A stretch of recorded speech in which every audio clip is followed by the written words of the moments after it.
Bom, pessoal, essa é uma aula que eu já falei com algumas pessoas, sobre a qual eu já falei com algumas pessoas, e ela vem para, não para responder totalmente algumas dúvidas minhas, mas para instigar o anestesista a estudar mais, a observar mais e a tentar entender mais como funciona a monitorização cerebral, né?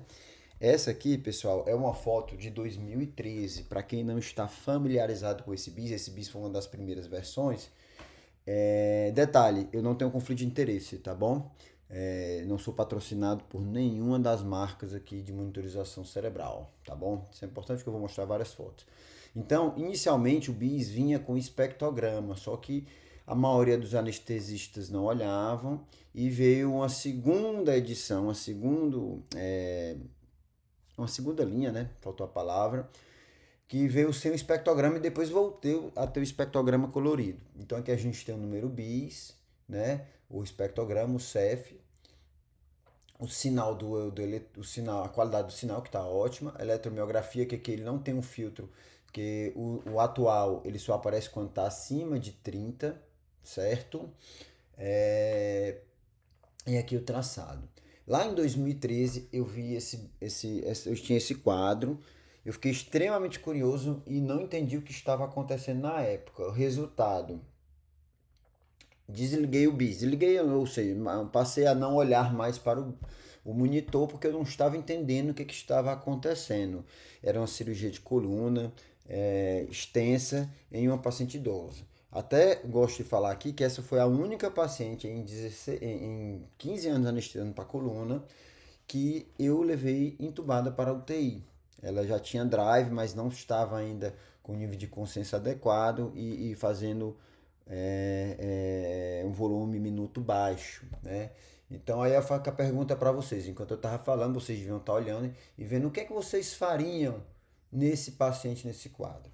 E aí isso, cada vez a gente anestesia, fazendo anestesia para cirurgias menos invasivas da coluna, cirurgias com artrodese percutânea, a gente tem visto mais e mais isso, né? Semana passada a gente fez um paciente de 85 anos, foi de alta menos de 48 horas depois do hospital, e a gente tem esse outro quadro. Isso aqui foi inclusive o pai de uma colega anestesista aqui de Fortaleza, né? Você tem aqui o padrão do do espectrograma ok, né? Você tem um CEF alto, isso aqui a gente pode falar depois, tá bom? Você tem um BIS acima de sedação, né? Um valor e taxa de supressão, né? O que é que isso significa?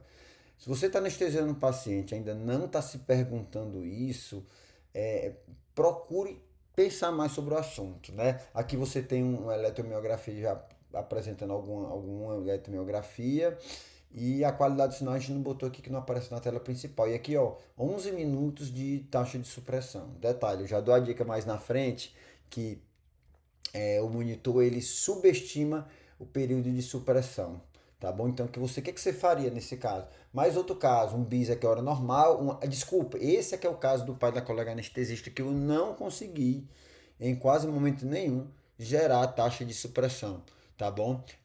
Todo o tempo estava apresentando algum grau de taxa de supressão. Então, o que você faz nesse caso? Né? Você vai fazer o que você fica realmente sem ter o que fazer. Você esquece a taxa de supressão, você, como nesse caso, vai atrás de um valor de 40 a 60, isso me provocou de maneira significativa, até que esse ano, eu até estou publicando primeiro essa aula do que a outra, que já está pronta, porque eu fiquei bem ansioso para trazer essa aula até para divulgar isso, certo? Aí eu vi esse trabalho, né? Combinações paradoxais do índice bispectral e taxa de supressão. Ou seja, você tem um bis muito baixo sem taxa de supressão, isso aí é um problema menor, eu nem olho para isso. Quando o bis está muito baixo sem taxa de supressão, eu superficializo um pouco, é muito fácil decidir. A dúvida principal é quando você tem um bis normal ou alto com taxa de supressão. A gente sabe que taxa de supressão, a gente vai ver mais na frente, está associado a distúrbios neurocognitivos pós-operatório, despertar retardado, né, delírio. Então, assim, eu li ansiosamente esse trabalho quando eu estava fazendo essa aula de despertar prolongado, né? E vi que no fascículo do anestesiologista, neste fascículo do anestesiologista, trazia outros trabalhos, inclusive esse editorial, e eu vou citar, me perdoem, alguns insights desse editorial, me perdoem, né? Para vocês começarem a, a questionar e a atiçar a curiosidade de vocês, tá bom? Um bis de 50 não é o santo graal, ou seja, você que procura aquele bis de 50 obstinadamente, é, nem todas as situações, nem todos os pacientes, isso é o adequado. O que é exatamente a profundidade de anestesia? Por exemplo, um paciente com bis de 30, vamos supor, um paciente com bis de 30 na mesma anestesia e um paciente com bis de 50, né? Você tem uma certeza que um está mais profundo que o outro. O que é essa profunda anestesia, né? Será que isso é uma coisa linear, né? Isso é importante. Se o bis realmente refletisse uma dose hipnótica normalizada, né? Então a probabilidade de inconsciência deveria ser equivalente entre todos os agentes anestésicos para um determinado valor do bis. E a gente sabe que isso não é o caso, né? Isso não é verdade. O paciente com ketamina ele vai apresentar, por alterações no padrão de ondas, diferentes valores de bis. Eventualmente o paciente vai estar dormindo com um bis bem mais alto, né? Detalhe, naquelas situações em que eu mostrei lá o bis inicial, nenhuma tinha dose significativa de ketamina. Eventualmente eu faço doses pequenas na indução, ali no máximo 20 e de 5 em 5, e naquele momento não era o caso, tá bom?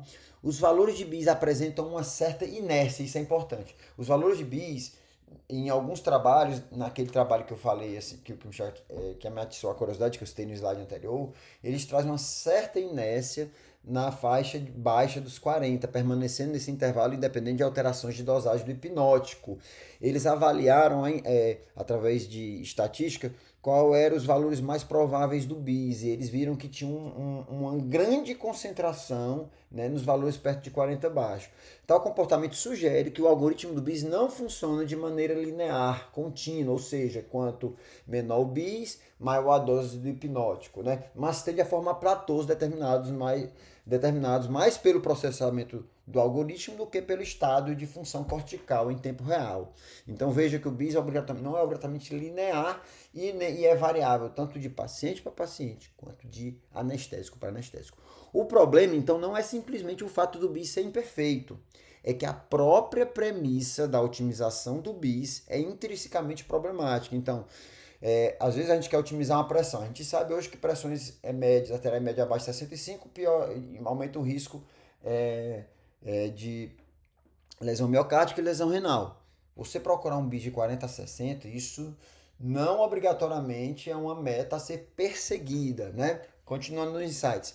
A coexistência paradoxal de valores normais de bis, ou seja, de 40 a 60, com surto-supressão, ou seja, você tem um bis normal com taxa de pressão maior do que 5%, né, que é o que ele considera significativo.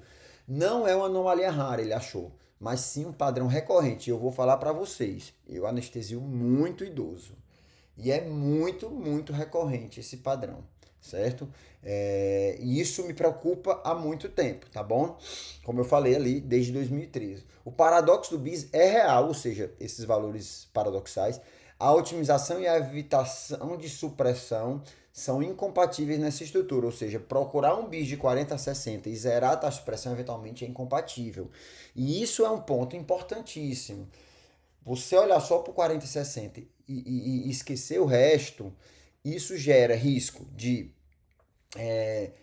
a profundidade excessiva e eventualmente até desfecho alterado no que toca à cognição no pós-operatório, principalmente em pacientes idosos.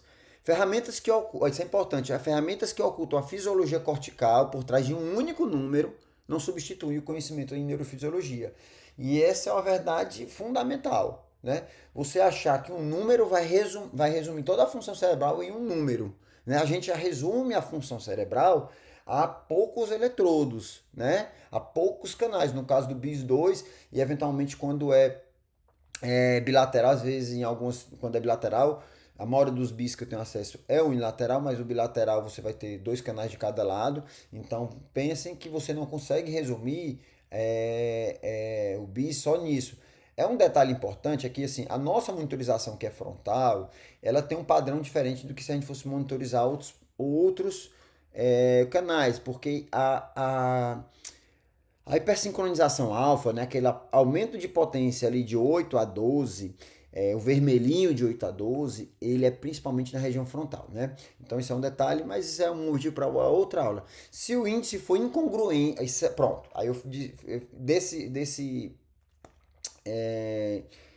editorial último, se o índice for incongruente com a interpretação das formas da onda e com a intuição clínica, desconsidere o número, que é o para ter feito lá em 2013, certo? Mas eu não sabia, tá bom? Então, Germano, e como é que eu vou ler o EEG?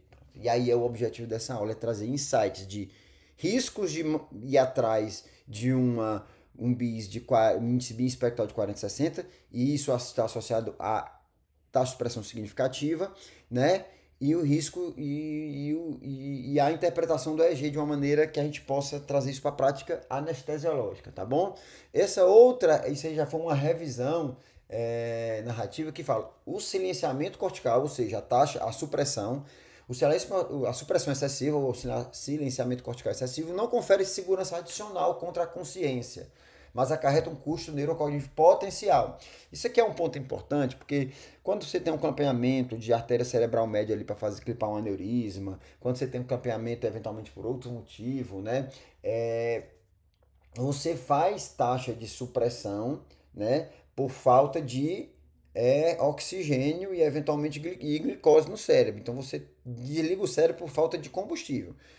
Aí o hábito normal, e eu vou falar para vocês que eu faria e vou continuar fazendo isso, é você aprofundar ali. Antigamente com o tio Petal eu cheguei a fazer, se o disponível indicado ainda é o tio Petal, porque ele consegue mais diminuir a função de despolarização, né, neuronal. Então você teoricamente zeraria os potenciais para poder você diminuir o consumo e eventualmente diminuir o risco dessa isquemia, mas esse autor traz que isso traz alguns trabalhos mostrando que isso não obrigatoriamente está associado a melhor resultado da função neuronal, né? E isso acarreta um risco neurocognitivo potencial.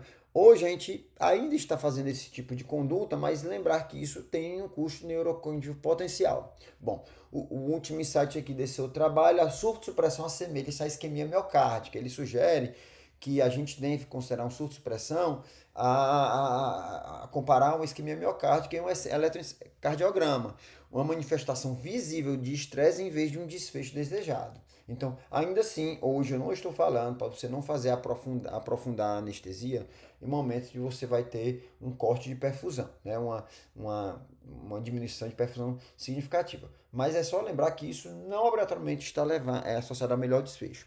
A aula vai ser um pouquinho mais comprida.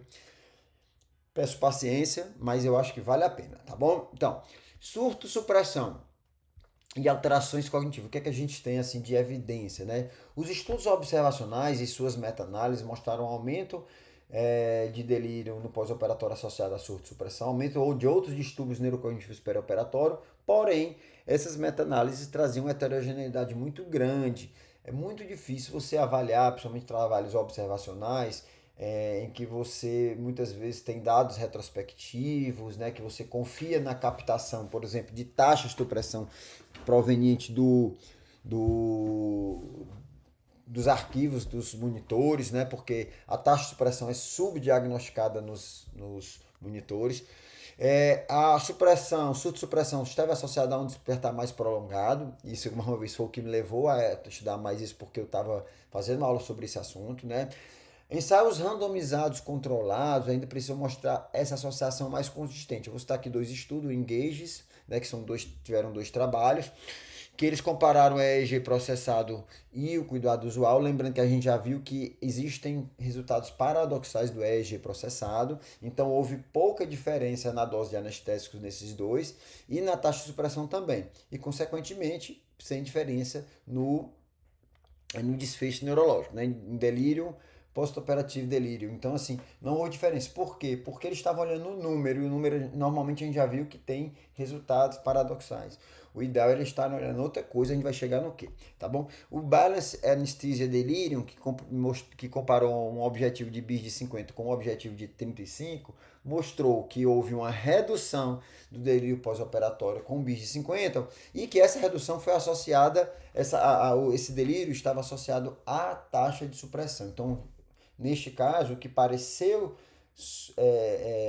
mostrar associação não foi só o BIS mais alto, mas a diminuição da taxa de supressão. Surto de supressão, então, em relação ao delírio pós-operatório, a relação pode não ser causal, a gente ainda tem que estudar mais isso a fundo, né? Lembrando que esses trabalhos muitas vezes utilizaram o índice processado e não o EEG cru, né? Então, o outro fator que também esteve muito associado ao delírio pós-operatório foi a cognição alterada no pré-operatório. Eu tenho uma oportunidade única em meus pacientes realizar o mini-cog, né, que é um teste para a gente poder mudar algumas coisas no perioperatório, né, objetivar um EEG mais adequado e principalmente no pós-operatório, eventualmente quando o paciente vai para a UTI, tentar deixar um familiar lá, devolver o óculos do paciente, devolver a prótese auditiva, me faltou o nome, eventualmente se pudesse ter um UTI humanizado, em que ele possa ver a luz do dia para saber o dia à noite, são fatores que você vai reduzir o delírio pós-operatório, principalmente em pacientes de maior risco, idosos, com um mini-cog alterado no pré-operatório. Então aqui a gente tem um traçado, dois tipos, que os dois, para a neurologia, significam surto-supressão, certo? Não, desculpa, eu vou já falar outro nome. Significam, vou começar a repetir esse nome, descontinuidade. E eu prefiro muito mais esse nome de descontinuidade do que surto-supressão. Por quê? Quando a gente fala de surto-supressão, a gente está falando de um traçado, né, de um disparo de ondas aqui, seguido por um período de silêncio isoelétrico. Depois volta o surto, supressão, surto. Na neurologia, a gente considera nesse mesmo contexto o padrão de surto-atenuação, em que há uma redução de pelo menos 50% da amplitude das ondas por um período. Então ele não obriga um padrão isoelétrico, tá bom? Ele considera então descontinuidade, a gente vai falar então na neurologia, que é o normal, você tem aqui um padrão de descontinuidade, ou seja, você tem padrões de ativação neural com padrões de silêncio ou atenuação neuronal, e essa atenuação mais de 50% da amplitude. E você tem para a neurologia, o surto-supressão é quando mais de 50% do período observado você tem um período de atenuação ou supressão. Não sei se deu para entender, a gente vai repetir mais vezes. E no espectrograma a gente vai ter esse padrão, em que você tem um padrão de quase zeramento das ondas, né? Zeramento da potência geral. Tá bom?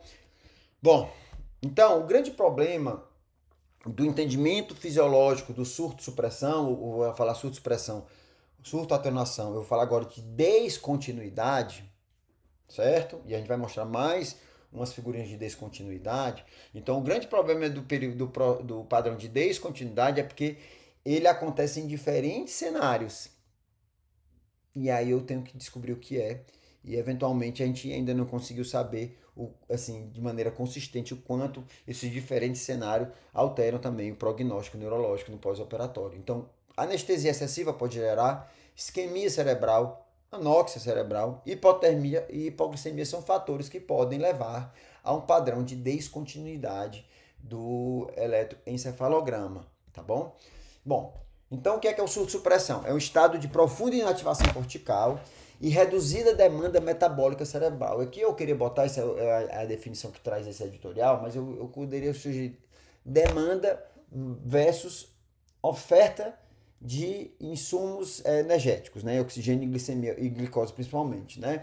O termo descontinuidade pode ser mais acurado e eu quero a partir de hoje que vocês usem mais esse termo descontinuidade, e aqui eu não, quem sou eu para falar, né? Porque assim, eu não estou falando aqui baseado em nenhuma sociedade, né? E nenhuma mais assim, trazendo conhecimento da neurologia. Esse padrão de descontinuidade faz com que acenda a luz vermelha quando a gente o ver acontecer. Não, o termo descontinuidade pode ser mais acurado para definir um processo para definir um estado potencial de dano cerebral. A American Clinical Neurophysiological Society fala que surto-supressão só acontece quando o padrão de surto-supressão acontece em mais de 50% do registro. Aí eu já vou lançar um problema da nossa monitorização. A nossa janela de avaliação é muito curta. Né? Eu gostaria de ter monitores com maior com ondas mais longas, né? Que eu pudesse observar um padrão na mesma tela mais tempo para eu poder avaliar isso melhor. E ele considera, quando tem menos de 50% de descontinuidade, de supressão, ele considera descontinuidade. Então essa é a imagem. Então você tem aqui na primeira linha um EEG normal, tá bom? Com ali no padrão alfa ali você consegue ali em torno de 8 ondas por segundo, certo? O padrão. Aqui você tem o começo de descontinuidade com um período curto de desativação ou atenuação cortical. Você começa a ter uma atenuação maior, uma descontinuidade maior, né? Você aumenta a descontinuidade até o ponto que fica isoelétrico. Para anestesia, a gente considera tudo isso surto-supressão. E o que é até bom, porque eventualmente a gente vai atrás de zerar isso. Na neurologia, a gente considera um padrão de quase continuidade e a partir de 10, descontinuidade, considerando surto-supressão apenas quando tem 50% a 90%. Então, eu queria trazer aqui, para esse padrão de descontinuidade e de supressão barra atenuação total. Né? Nesses casos, isso é muito frequente em idoso, muito frequente mesmo. Eu vou mostrar aqui um negócio bem interessante para vocês. Continuem aí, tá bom? Então, decorem essa imagem, é muito importante, tá bom? Então, vamos lá. Vou comparar aqui, então, a Sociedade de Neurofisiologia Clínica Americana, né? Primeiro, o modo de medida. A CNS mede em todo o crânio, com diversos canais. Isso, eventualmente, isso é um problema para a gente, porque a gente, normalmente, nossos eletrodos são cutâneos, não são transcutâneos, né? E a gente está habituado a ver o espectrograma frontal, tá bom? Os eletrodos deles são calibrados. Eles diferenciam, isso não é nem tão importante, mas a título de curiosidade. O que é a diferença entre supressão e atenuação? Quando tem mais ou menos de 10 microvolts. E ele considera a atenuação, né, atenuação e supressão, no contexto de ter uma atenuação, supressão, né? Quando tem atenuação, surto-atenuação, você tem que ter uma diminuição de 50% da voltagem de fundo, né? Que é isso aqui, ó. Cadê? Deixa eu ver se eu mostro. Aqui. Então aqui você tem aqui uma queda de 50% da amplitude, né? Então você considera que atenuação, né? Então surto-atenuação, surto-supressão. Eu vou tentar falar sempre descontinuidade. Então você tem um padrão de descontinuidade. O padrão atenuação-supressão alternando com voltagem mais alta. Então seria essa a definição de surto-supressão. Lembrando que para a neurologia, menos que 50% ela só considera descontinuidade. Está errado aqui o português, desculpem. E 50 a 99 ele considera supressão ou atenuação, tá bom? Os surtos, né, realmente são considerados quando são maiores de meio segundo e maior que 4 fases, né? Quando a gente vê aqui, ó, por exemplo, aqui, ó, né? Então você tem maior que meio segundo, aqui é uma janela aqui, então você tem maior que meio segundo, né? E 3 ou 4 ondas, tá bom? E supressão, e ele considera supressão quanto maior de 90% do período tem supressão. Já na anestesiologia, a gente usa basicamente 1 a 4 canais, como eu falei, né? Normalmente os nossos BIs são programados para um canal, mas você pode botar para 2 canais. O problema de usar 2 canais e botar o espectrograma é que fica uma escala muito pequena e eu tenho dificuldade de ler, tá bom? A aplicação dos eletrodos, eu costumo andar com uma lixinha eu compro umas lixinhas, corto em lixinhas apropriadas para a pele, corto em quadradinhos pequenos e passo suavemente, né? Na pele do paciente, na região frontal, para poder diminuir a impedância. Quando você faz isso, meus amigos, o bis pega de cara, certo? Os monitores pegam rapidamente, você não ficar comprimindo e tal, não dá trabalho. O Conox é o único que vem já com a lixinha. Eu sugiro aqui que todos eram um custo muito baixo, você associar essas lixas em todos os monitores. Eu levo as minhas, tá bom? A nomenclatura inclui apenas surto-supressão, ou seja, qualquer atenuar qualquer supressão independente do percentil do tempo, né? E não inclui a surto-atenuação. Então já é um problema, porque a gente sabe que a surto-atenuação também está associado a alterações cognitivas, tá bom? O cálculo do surto-supressão não é padronizado. O BIS, por exemplo, traz nos últimos 63 segundos, então o percentil nos últimos 63 segundos, né? Os monitores processados, eles geralmente, eu até achava que era ao contrário, eles não subestimavam, achavam que superestimavam, mas eles subestimam, está vários trabalhos mostrando que a, a taxa de pressão lá calculada pelos motores, eles subestimam, e o principal motivo são as interferências. Interferências desde o eletrocardiograma do paciente até o bisturi elétrico. Então, essas interferências vão fazer com que o monitor processado não entenda aquilo como supressão, sendo supressão, tá bom? A velocidade de varredura e tela pequena, como eu falei, se a gente tivesse uma tela mais longa, a gente conseguia avaliar melhor como estavam essas supressões, tá bom? A gente vai mostrar no final. Eu estava monitorizando um paciente com BIS e estava o neuro fazendo um potencial evocado e eu consegui filmar o eletroencefalograma dele, que ainda é mais fácil porque ele consegue manipular mais a escala e tem uma janela mais longa de varredura, tá bom? Paciência, pessoal, essa aula vale a pena, mas vocês vão, acho que no final vai ser um negócio bem legal. Então, contexto patogênico fisiopatológico do surto-supressão. O modelo metabólico é aquele básico, né? O metabolismo neuronal é baseado principalmente em oxigênio e glicose, e aí não inclui só os neurônios, mas as células da glia e tudo mais. Você tem uma diminuição da ATP, uma abertura dos canais sensíveis a potássio, de potássio sensíveis ao ATP, desculpa, canais de potássio sensíveis ao ATP, aí você acaba tendo uma hiperpolarização e eventualmente você tem um disparo e depois um silêncio cortical, tá bom? Então essa é a base neurofisiológica para causas diversas de surto-supressão, e esse é o problema, que eu posso causar surto-supressão com minha anestesia e com coisas mais patológicas como hipóxia, isquemia, hipotermia e encefalopatia, nos casos até dos pacientes hepatopatas, tá bom?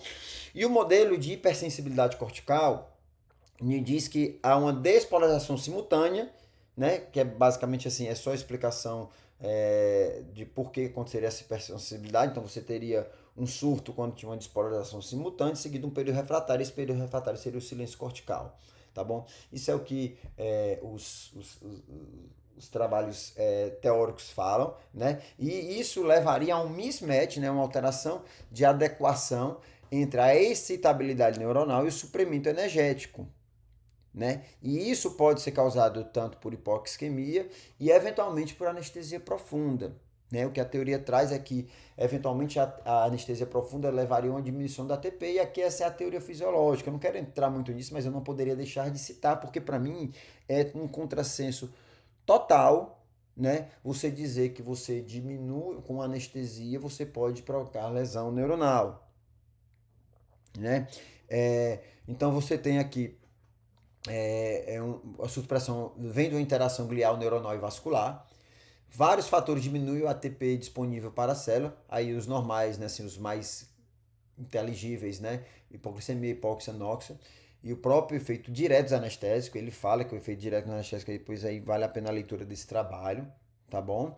E que o envelhecimento e doenças cardiovasculares levam a uma glicólise astrocitária deficiente, o que levaria a uma diminuição do aporte de glicose, consequente diminuição de disponibilidade de ATP, além de uma reciclagem de neurotransmissores deficiente. E isso levaria a uma diminuição do ATP. E essa diminuição do ATP seria a base fisiopatológica do delírio, que levaria a uma hiperpolarização, como a gente já viu, e supressão. Além disso, o anestésico, de maneira direta, como ele sugere aqui, ele, ele altera o transporte através da barra hematocefálica, aumentando a quantidade de espécies reativas de O2 no tecido glial e neuronal, tá bom? Então os anestésicos por si só, principalmente os inalatórios, vão causar essa inibição do complexo mitocondrial 1, e isso poderia levar a uma diminuição do ATP. Então, ou seja, eu estou falando de anestésico, não só diminuindo o metabolismo neuronal, mas diminuindo o aporte de ATP. Esse aumento da permeabilidade da barreira hematocefálica levaria a uma lesão osteocitária e neuronal suspeita a partir de um aumento desse marcador de lesão neural, não sei se é beta ou é B, desculpem, e propagação pró-inflamatória, tá bom? os cérebros com menor reserva, eu falando aqui pacientes com doença cardiovascular e envelhecimento, pequenas doses já levam a essa supressão. Então, nos faz suspeitar de que pode sim estar associado ao anestésico com a redução do ATP neuronal. Tá bom? Então, existe toda uma teoria mais profunda. Né? Então, a supressão, na realidade, mesmo ligada ao anestésico, estaria associada a um estresse metabólico e a redução da reserva metabólica. Então, muito cuidado com isso. A gente tem muita coisa para responder. Mais uma vez, nas situações em que eu vou ter um clampeamento vascular, eu ainda acho que é adequado fazer o que a gente tem, apesar de que isso não tem mostrado melhora do prognóstico, tá bom? Monitorização da EEG e detecção de supressão. Vou começar a parte prática, tá bom? Bom, primeiro, lembrando, supressão indica um estado de intolerância cerebral, né, de metabolismo barra energético. Então não é fisiológico, reflete um metabolismo oxígeno prejudicado e distribuição da barreira hematocefálica. Então a gente tem que tentar evitar isso, né, de maneira objetiva. A pergunta é como. Pacientes críticos em UTI, isso mostra também que, independente até da profundidade, mostraram que a sussupressão, e cara, quem já anestesiou o paciente que vem da UTI, aquele paciente que serve abdominal, aquele paciente ali chocado, e você às vezes está com um débito até bom, no caso chocado não, mas às vezes você tem até um débito bom, mas e você não consegue às vezes gerar taxa de pressão. E isso mostrou pior prognóstico, e sugere uma falência metabólica sistêmica, tá bom? Então, quais são os contextos possíveis de achar o supressão? Já falei anteriormente, né? É aquele contexto em que eu tentei reduzir o metabolismo, mesmo com potencial dano cerebral agora de conhecimento, tá bom? Tentando uma neuroproteção, né? E quais são as situações principais? Um paciente com estado convulsivo relatário, isso é meio óbvio, porque realmente aí mais vale você tentar desligar aquele cérebro que não está funcionando direito, ou diminuir o risco de terminar a convulsão e limitar a lesão citotóxica, e no caso de oclusão vascular, para limitar o metabolismo. Lembrando que nesses casos é questionável a melhoria do desfecho. E em algumas situações fala-se hipertensão intracraniana. Porém, existe um outro contexto que é o surto de supressão espontânea durante a nossa anestesia. E esse evento está relacionado, já falei, principalmente em trabalhos observacionais, precisa ser trabalhos mais relações causa e efeito, tratamento, mas está relacionado a delírio pós-operatório, despertar retardado, né? Desculpa repetir aqui, atraso no despertar e distúrbio cognitivo. Então isso seria uma bandeira vermelha de redução de reserva, né? Metabólica e neuronal. E aí a pergunta que tem que ser feita, né? Por que o córtex falha em sustentar essa atividade neuronal, né? Essa é a pergunta que a gente sabe. Isso é uma coisa totalmente benigna? Interrogação, né? Então, a grande dúvida da gente é se, sobre o surto de supressão, é se ele é um alvo terapêutico em algumas situações, ele está associado a outras situações, e será que ele seria um sinal precoce de vulnerabilidade cerebral? Então, essa é a questão central. Então, expectativa e realidade, né? Bom, a expectativa é que fosse uma neuroproteção, que um down regulation imediato para anestésico e hipotermia protegesse o cérebro. Só que esse autor reflete, ele fala que isso pressupõe um acoplamento fluxo sanguíneo cerebral e metabolismo preservado, que a gente não sabe se mantém preservado, tanto por uma questão individual do paciente, vascular, de reserva, de status cortical e cognitivo pré-operatório, se isso é verdade. Tá bom? Mas essa seria a expectativa. Mais uma vez, aqui eu não estou falando para não me aprofundar na hora que vai ter um clapeamento vascular. Mas a gente entender que isso pode não ser totalmente benigno. A realidade é que o acoplamento fluxo sanguíneo e metabolismo é variável e pode piorar com a idade. A doença cerebrovascular, e a gente já viu com a anestesia. Pode sinalizar reserva cortical exaurida em cérebros principalmente vulneráveis. Uma redução da oferta de O2 e outros substratos, como hipoglicemia, hipóxia e até hipotermia, né? Poderia levar a traduzir uma falência metabólica, E esse surto de supressão deve ser considerado um marcador de vulnerabilidade metabólica cortical, né? Porque estudos experimentais mostram que a diminuição do ATP, disfunção astrocitária e comprometimento da barreira hematocefálica podem estar associados tanto ao surto de supressão quanto ao desfecho de alteração cognitiva pós-operatória. Então, um cérebro com reserva metabólica limitada, você tem que ter muita atenção. Ele pode se representar como com uma reserva energética insuficiente, o que levaria a uma atividade sináptica não contínua, ou seja, que não pode ser sustentada naquela condição, quer seja por anestesia, quer seja por aporte de glicose barra oxigênio, o que levaria a um surto de supressão, certo? Continuando então, mais uma vez, paciência, vamos lá. Então, na monitorização e na detecção, eu vou precisar do EEG cru. Aí, aí a pessoa fala, pô, Germano, não vou fazer, não vou estudar EEG, aprender. Eu até estou empolgado com isso, já baixei alguns livros, vou tentar dar uma lida. Ainda não os li, mas isso até eu revelo, mas assim, com o que a gente vai apresentar aqui, eu acho que já dá para ter um insight muito interessante. O EEG reflete a integridade cortical mais do que um número processado. Isso já foi dito e é muito inteligível, tá bom? Resposta deve ser baseada na fisiologia causadora do surto de pressão. Se é intencional, a gente ainda não pode dizer que isso é ruim, né? No caso, um clampeamento vascular no status convulsivo refratário. Mas se for um sinal de estresse, você está mantendo sua anestesia normal, principalmente na suspeita de cérebro vulnerável, paciente idoso, então você tem que ter mais cuidado e a resposta vai ser baseada nisso. Lembrando que a nossa especialidade, ela tem que ter um foco na proteção de órgãos. A gente já estudou muito bem a parte hemodinâmica, lembrando que manter um débito cardíaco e uma pressão adequada são vitais para diminuir a lesão miocárdica, lesão renal, principalmente, se já tá bem estabelecido, certo? Então a gente precisa do EEG cru, lembrando que o índice não detecta descontinuidade, principalmente se na janela de avaliação não houver uma taxa de supressão importante, certo? E ele não avalia normalmente a descontinuidade, tá bom? Então, que são períodos de atividade de aumento de amplitude, como eu falei anteriormente, com intervalo de diminuição de amplitude. Então, isso aqui a gente é capaz de ver, eu vou mostrar para vocês alguns vídeos. Lembrar que os períodos de menor amplitude podem ser tanto supressão, no padrão isoelétrico ou quase elétrico, e atenuação, que é uma diminuição de modo que é 50%. E esse padrão de surto atenuação também é importante, a gente está avaliando. Então, surto, supressão versus atenuação simples. A atenuação simples é muito frequente em idoso e a gente ainda não consegue avaliar direito. Então, a gente vai ver alguns insights, né?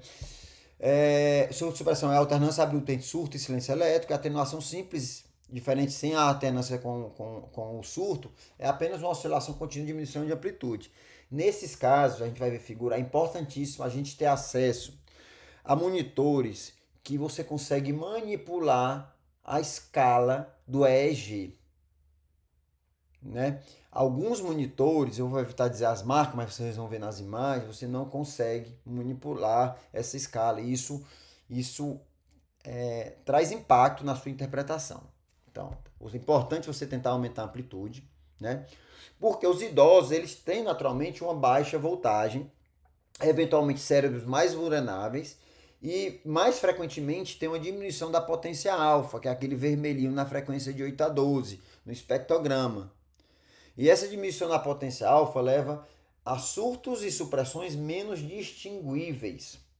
Tá bom? Então você tem menor potência alfa junto com menor amplitude. Aí você tem uma dificuldade maior de avaliação do EEG. A supressão afeta o índice apenas quando domina a janela de análise. Então, se você ficar esperando a taxa de supressão aparecer no seu monitor ou ficar seguindo só por ela, você pode eventualmente deixar de detectar o padrão de descontinuidade. Né? O surto de supressão ele pode persistir mesmo com índice aceitável, tá bom? Então, a supressão ela só afeta o índice quando ela domina a janela de supressão. Então, tem que ter uma supressão muito grande para que o bis caia por conta de uma supressão. Bom, então vamos aos detalhes, né? Primeiro, avaliar o contato do eletrodo. Já falei que eu sempre passo uma listinha no paciente, porque o nosso eletrodo, por não ser transcutâneo, ele tem uma impedância já maior, ele tem uma leitura com impedância maior, que leva a baixa amplitude, muitas vezes é o sinal ruim. Então é importante você avaliar isso. Os monitores eles fazem esse teste já e eventualmente trazem ali a qualidade do sinal em uma escala, tá bom? Então você pode avaliar a impedância do monitor. No mais comumente utilizado, você aperta no botãozinho que está até o desenho do sensor, ele mostra lá a impedância. artefatos podem mimetizar surto de supressão. Por exemplo, o paciente está isoelétrico lá e está na hora do acesso cirúrgico e o paciente está usando, e o cirurgião está usando muito bisturi, você não vai conseguir interpretar e eventualmente você vai ter um surto e um padrão de surto de supressão, quando eventualmente o paciente está em uma situação que não tem nada a ver com isso, tá bom? A diminuição da voltagem, principalmente com pacientes idosos e afinamento cortical, né, é uma coisa que é muito frequente, né? Nos idosos tem uma maior frequência de diminuição de voltagem e de duração de supressão. Mais uma vez, aqui eu trago uma figurinha. Olha essa, como é que você monitoriza esse traçado, né? Não consegue ver nada. Aí você aumenta a amplitude, esse aqui é a escala que vem normalmente no monitor mais utilizado. Tem monitor que você consegue aumentar. Nesse aqui você vai ver que tem um padrão mais ou menos alfa. Eu não vou dizer que aqui tem uma descontinuidade, né? Uma alteração de amplitude, teria que ver um traçado maior. E você tem um padrão do slow, fazendo essa ondinha aqui, ó, né? Que a gente vai ver num dos desenhos, que é um padrão slow associado a um padrão alfa, que nessa situação você não conseguiria diagnosticar nada, tá bom? Então, surto de supressão pode não ser detectado pela suavização e compressão da onda. Os idosos têm diminuição da potência alfa e diminuição da sincronia tálamo-cortical, que isso é um padrão de anestesia adequada, que é muito fácil ver em jovens. Então, você tem surtos menores, supressão menos distinguível. Isso vai dificultar a minha interpretação. E em cérebros vulneráveis, a descontinuidade pode se apresentar de outras maneiras. E isso é interessante, isso aqui eu já acho um padrão mais difícil a gente avaliar, né? Que é uma atenuação irregular, e é importante a gente aumentar a amplitude nesses casos. Uma atividade contínua de baixa voltagem, é muito preocupante assim, porque às vezes é difícil de avaliar, porque quando o paciente ele vem no padrão de atividade baixa o tempo todo, você avaliar uma descontinuidade é mais difícil.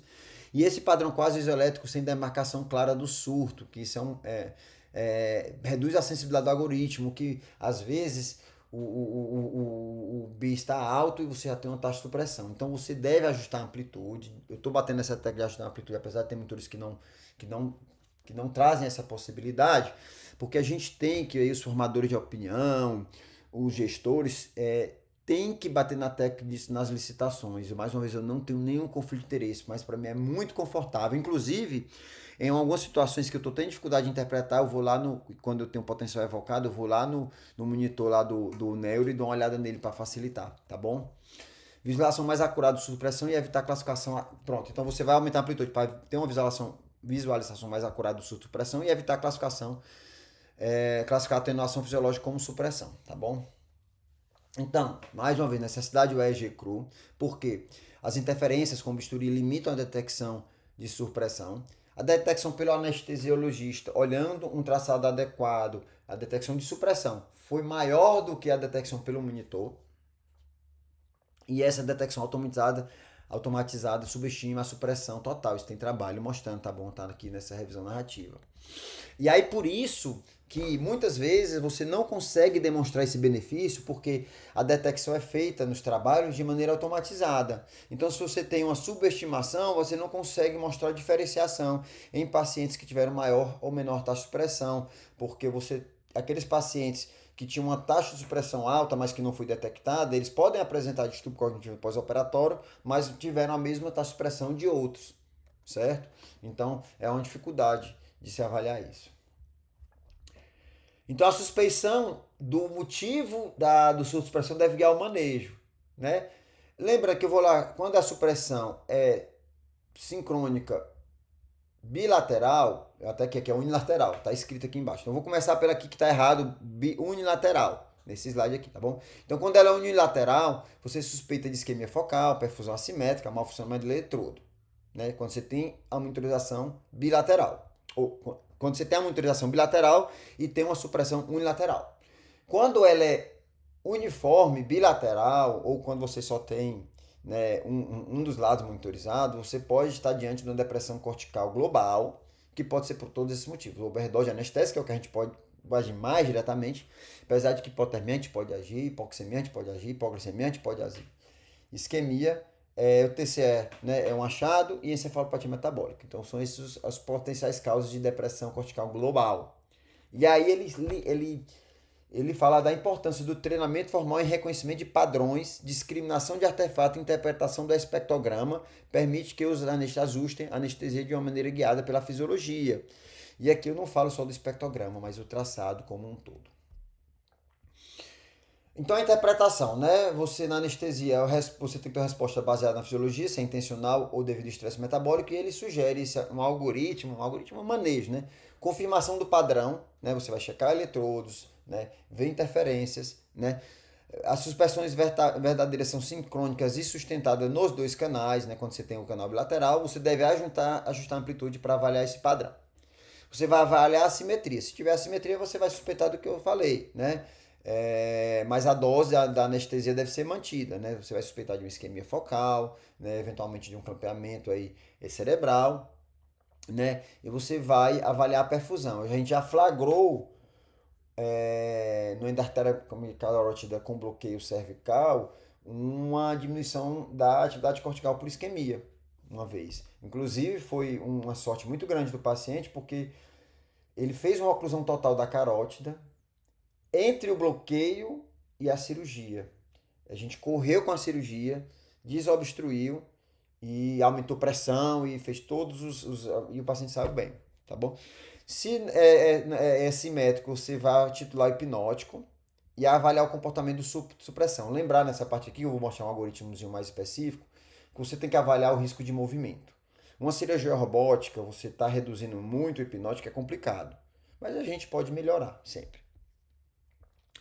E avaliar causas fisiológicas. Como eu disse, aqueles pacientes, principalmente de UTI, de sepsis, você vai tentar de melhorar tudo. A questão da perfusão, da oxigenação, o distúrbio do eletrolíticos, do eletrolítico ácido básico, né, hipotermia, hipocapnia exagerada, então tudo isso, hipoglicemia, então tudo isso você vai ter que avaliar, principalmente nos pacientes mais críticos, que são mais rápidos. Aqui ele traz, assim, né, o que é cada coisa que ele trabalha aqui, então você pode depois ler com calma, né, dá para ler com calma. E é interessante, esse editorial traz uma coisa muito importante, e a que eu digo isso aqui é importante. O Germano mandou diminuir os anestésicos quando tem supressão. Não, você tem que avaliar o contexto geral. Se o paciente apertar a supressão, você vai diminuir a dose mesmo com um bis abaixo de 60. Porém, você tem que avaliar o risco de movimento, do movimento do paciente inadvertido gerar lesão. Se não há risco, você vai diminuir. E olha, essa é uma anestesia que o anestesista não pode sair nem para beber água. Se eu for sair de lado do monitor, por qualquer motivo que seja, eu aumento um pouquinho o anestésico, porque essa anestesia, o paciente acorda muito rápido. Eu faço muita anestesia em idoso, né, cirurgia de coluna demorada, e 90%, eu estou chutando aqui, mas muito uma frequência, mais de 90% dos pacientes acordam quase na virada, porque eu tento chegar nesse melhor dose. Eu vou mostrar um vídeo. Avaliar se há necessidade de bloqueador muscular. Eu não posso usar isso normalmente, por conta do potencial evocado. Porém, eu uso o artifício de uma dose maior de opioide. No caso aqui, como é idoso, que tem um efeito, normalmente eu uso morfina tecal para analgesia, né? E eu peso um pouquinho mais a mão no opioide para garantir que eventualmente um despertar, alguma coisa, principalmente para que você não tenha dor. Mas eu estou o tempo todo ali, certo? Então essa é a minha sugestão de algoritmo, tá bom? Índice normal, espectrograma normal, principalmente se tem uma potencial aumentada, que é aquele vermelhinho na região de 8 a 10. Com traçado normal, ou seja, sem descontinuidade, ondas com frequência adequada, aumentar o ganho se possível, principalmente idosos, vai manter o plano anestésico, segue o jogo, tá excelente sua anestesia. Vamos para o outro lado. Índice alto, sem descontinuidade, você vai aprofundar anestésico, o plano anestésico que esse paciente está acordando. Agora, o índice normal ou alto, incompatível com taxa de supressão e ou descontinuidade, porque a descontinuidade muitas vezes não é flagrada pela taxa de supressão. O ideal é que você aumente o ganho para melhorar a sua avaliação da descontinuidade. Nesses casos, você vai deixar um pouquinho de lado o índice, o número. Você vai avaliar o cenário que você está, se tem um risco alto em caso de movimento. Se tem um risco alto, você pode decidir manter o plano, né, arcando com o risco aí de um pior prognóstico pós-operatório neurológico, né, por exemplo, a robótica, em que o risco de lesão é extremamente maior do que um risco de um delírio pós-operatório, né, muito mais catastrófico, ou considerar bloqueio neuromuscular. E aí tem o risco de despertar intraoperatório. Eu acho que aí vocês vão aprender de vocês do dia a dia, enquanto a gente espera mais resultados. Se o paciente tem baixo risco de movimento, você pode superficializar e continuar, fazer uma avaliação contínua, redução da descontinuidade. Aqui, quando eu estou com o neuro, eu fico olhando pelo monitor dele, porque o meu monitor, em alguns hospitais, não tem como eu aumentar a amplitude. Aí eu peço para ele ir lá, vou deixar uma janelinha, eu fico olhando dele. E aí eu vou diminuindo até tentar diminuir a descontinuidade. Nem sempre eu consigo zerar a descontinuidade, mas eu consigo diminuir. Objetivar o mínimo de descontinuidade mediante o risco de despertar. O opioide pode ajudar na imobilidade. Outro errozinho, pessoal, me desculpem. A aula foi cansativa, né? Pós-operatório, eu vou passar para a parte prática. Pós-operatório, você vai comunicar os achados intraoperatórios para você tentar diminuir os fatores de risco para delírio, como eu já falei anteriormente, colocar familiar, devolver óculos, devolver aqueles aparelhos auditivos, incentivar o familiar para estar reorientando o paciente, no sentido de, olha, você está no hospital, acabou a cirurgia, são tantas horas, hoje é dia tal. Mobilizar precocemente, que é o que a gente mais procura no paciente da cirurgia de coluna percutânea. Eu não estou falando aqui de endoscópico, eu estou falando de artrodese percutânea, tá bom? Então a gente manda, acordou da anestesia, tem condição de sentar, já senta. A gente faz uma analgesia adequada, a gente usa muito, assim, frequentemente usar morfina tetecal. O cirurgião ainda não foi adepto ali dos bloqueios como o ESP ou TILIP. Estou esperando mais trabalho para incluir isso aqui, que eu tenho medo de alterar o potencial evocado. Tá bom? Botar o paciente para andar precocemente. A higiene do sono, dar condições que o paciente tenha uma higiene do sono adequada, que isso piora o distúrbio cognitivo pós-operatório. Então você vai fazer tudo isso, tá bom? Não é nada farmacológico, não temos nada farmacológico que diminua isso. Então vamos lá, alguns achados. Esses são os padrões normais, excelentes. Aqui você tem aqui, né, um monitor que você tem um padrão aqui, ó, que sobe, desce a onda. Isso aqui é um padrão slow, tá bom? Isso aqui não é a respiração do paciente, né, que parece. Isso aqui é um padrão slow, tá bom? Uma quantidade de ondas aqui por segundo, eu nem conto direito, é no visual, mas você tem um padrão bom. Um número bom do índice, tá bom? E aqui não mostra impedância. E um padrão aqui não está com espectrograma. Agora esses monitores têm o monitor de espectrograma. Eu não consegui botar nesse caso, acho que não sei se era uma versão antiga. Você tem aqui o monitor mais, acho que é um dos mais usados, que você tem um padrão aqui de oscilação na linha vermelha, eu estou mostrando aqui o slow, e um padrão de onda de... Esse paciente aqui, eu não olho nem pro número. Não olho nem pro número, eu olho... É fácil, esse paciente está dormindo, faça chuva, faça sol, tá bom? Esse também, mais uma vez, aqui um slow muito leve, não dá para ver direito, mas você tem um padrão alfa muito legal, tá bom? Aqui foi um pouco após a indução, tá bom? Então aqui você tem. E aqui você tem aqui um traçado. Ó, aqui. Você vê que é um padrão de paciente em plano anestésico adequado. Aí é claro, eu olho para o eletro, confirmo com o número e vejo o espectrograma. Por que eu olho primeiro o eletro? Porque o eletroencefalograma é em tempo real. É o único em tempo real. Aqui eu fiz um bolo de propofol, porque eu ia passar a sonda orogástrica para esvaziar o estômago, né? Desinsuflar o estômago para a cirurgia. E eu fiz um bolo. Olha o que aconteceu aqui, ó. Então você tem um padrão isoelétrico aqui, dava para aumentar mais a amplitude, eu acabei não aumentando, tá bom, nesse caso, mas porque eu sabia o que estava acontecendo. Você vinha aqui no padrão aqui de slow com fio lean, com preenchimento aqui teta e beta junto com a alfa aqui, e aí você fez o propofol, né? Você vê que o índice que é de 25 a 50 tá baixo. Eu vou dar o play aqui, ó. Então você tem aqui, ó, supressão, pá, supressão aqui, surto. Surto. Não sei se eu vou pegar a próxima supressão de novo. Que aqui é um padrão, claro, supressão.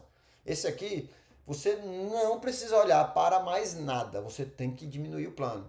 Né? Aqui ficou aqui, desculpa, o quadrinho ficou movendo, mas o que eu achei inadequado desse monitor foi o seguinte.